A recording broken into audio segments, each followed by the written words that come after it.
you're looking for a build to use the brand new buff to sweep business, then this is the right place. What's up guys, Surf and Twerk here, back with another Destiny 2 video. Finally, Season of the Deep has arrived. Aesthetically, already one of my favorite seasons ever. And with Season of the Deep coming, of course, we got the new sweep business buff. Every 20th shot is now going to be an explosive shot. So I put it to the test and we're going to see how it did. Of course, with this, I'll be using sweep business with Axiom War Rig, because what else would you use it with? Of course, like always, I'll be going over every ability, aspect, and fragment, as well as the armor mods and weapons that'll work best with this build. As always, the dim link will be down in the description below, and if you enjoy the content at any time, be sure to leave a like on the video and subscribe to the channel if you're new. Now let's dive right in. The subclass I chose to use for this build is of course going to be Solar, because you get the new explosions from Sweep Business. The super ability I chose to use here is going to be Burning Maul. Of course, you can either spin to win while doing damage to a boss or a big enemy, or you can slam the maul and it'll seek targets and explode them as well. On the abilities here, I chose to use the Rally Barricade. Of course, you can use the bigger barricade if you need to. Depends on kind of what content you're running.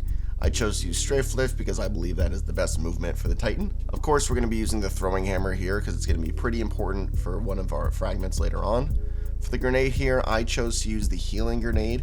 However, you can run another grenade if you want. This kind of just depends on whatever content you're running. The build's not really based on the grenade, so go crazy with this one. For the aspects here, I chose to go a little bit differently with Consecration. While sliding, activate your charge melee ability to launch a wave of solar energy forward, damaging and scorching targets in front of you as you leap into the air. While airborne, activate your charge melee again to slam on the ground and create a second larger wave of damaging solar energy. If the wave hits and scorch target, they ignite. Basically, this just gives you a really good way to stun unstoppable champions, but also it does a lot of damage as well. If there's a big wave of enemies in front of you and you want to stop using Sweep Business for a second, you could do this, and it's also pretty enjoyable to use. For the second aspect, I chose to use Soul Invictus. Solar ability Final Blows, Hammer of Soul impacts, defeating scorched targets, creating sunspots. Your energy regenerates faster and your super drains more slowly while standing in a sunspot. Not only that, but sunspots also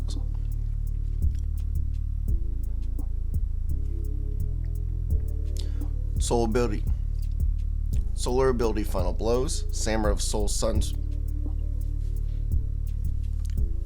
Solar ability Final Blows, Hammer of Soul Sunspots.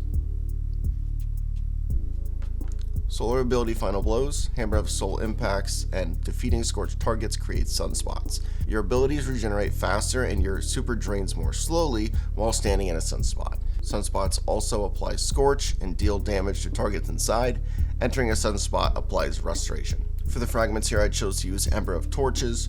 Powered melee attacks against combatants make you and nearby allies radiant, which is going to be pretty important for what we're going to be doing here. Ember of Searing, which defeating scorched targets grants melee energy and creates a fire sprite. Ember of Blistering, defeating targets with solar ignitions grants grenade energy. And lastly, Ember of Solace. Radiant and restoration effects applied to you have increased duration.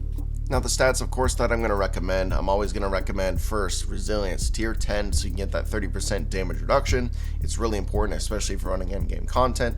Secondly, I probably would recommend something like Strength if you want to use your melee ability more, or you could even do Discipline next. It just kind of depends what you want to run.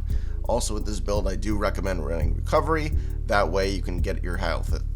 That way you can get your health back as fast as possible. Again, if you're running it in GMs, this is going to be definitely beneficial. Next, we're going to be going over the armor pieces and the mods I chose to use with them. Of course, always going to start with the head. For the first mod slot, I chose to use Kinetic Targeting. Improves target acquisition, accuracy, aim down sight speed for kinetic weapons. And then 2 Kinetic Siphon mods. Rapid Kinetic Weapon Final Blows create an Orb of Power. Of course, we're going to be trying to use our Sweep Business pretty much the entire time, so this is why we're buffing that. Next, we move on to the arms. Of course, we're going to have Heavy Handed, which your powered melee Final Blows create Orbs of Power. Impact Induction, which causing damage with a melee attack reduces your grenade cooldown. And then Focusing Strike grants a class ability energy when you cause damage with a melee attack. So of course, this is kind of be building around that whole melee or special melee that we have that'll be able to ignite enemies. Now we move on to the chest, which of course we're going to be using our exotic piece here, Axiom War Rig. This will pair perfectly with Sweep Business, as we know. The armor perk here is going to be Auto Loading Link. Steadily reloads a portion of your equipped auto rifle or machine guns magazine from reserves. Provides a moderate benefit to airborne effectiveness stat of auto rifles and machine guns. So pretty much you're going to be able to shoot 4 times as long with this chest piece on without having to reload. The armor mods I chose to use here are going to be 3 charged up mods. If you're running this in in-game content and you want to run resist mods, you can absolutely do this. However, this build is going to be based on doing as much damage as possible with this sweet business. If you're running this in GMs and you want to swap it out for a resist mod, you definitely can. However, I'm choosing to use charged up mods. That way we can get as much damage from sweet business as possible.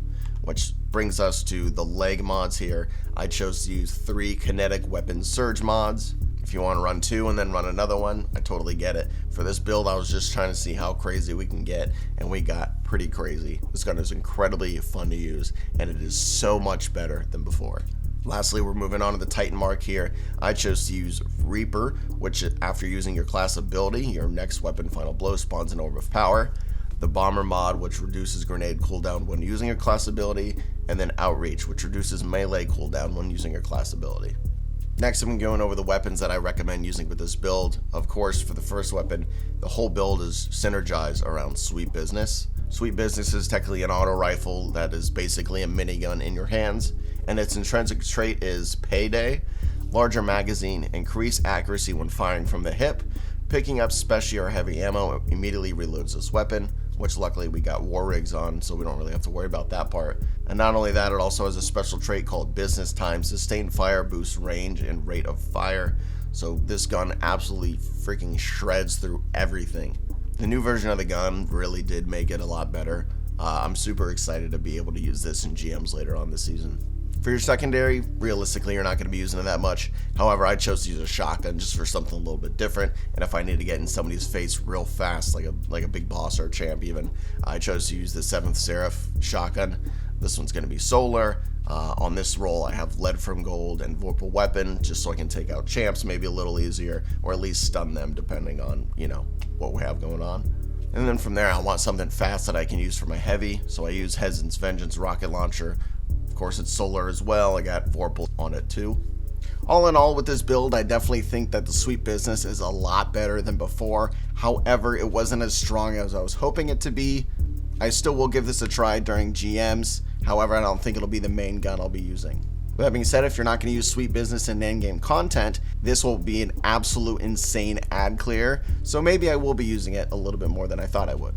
Hope you guys enjoyed the video. Hope you guys enjoyed the build. If you did, make sure you subscribe to the channel and make sure you leave a like on the video so it tells me what you guys like. Stay tuned to the channel because we got a lot of good stuff to cover. Brand new exotics. We also got reworked exotics, guns, armor, everything. So stay tuned. We got a lot more on the way. Appreciate you guys watching, and I'll catch you in the next one. Peace.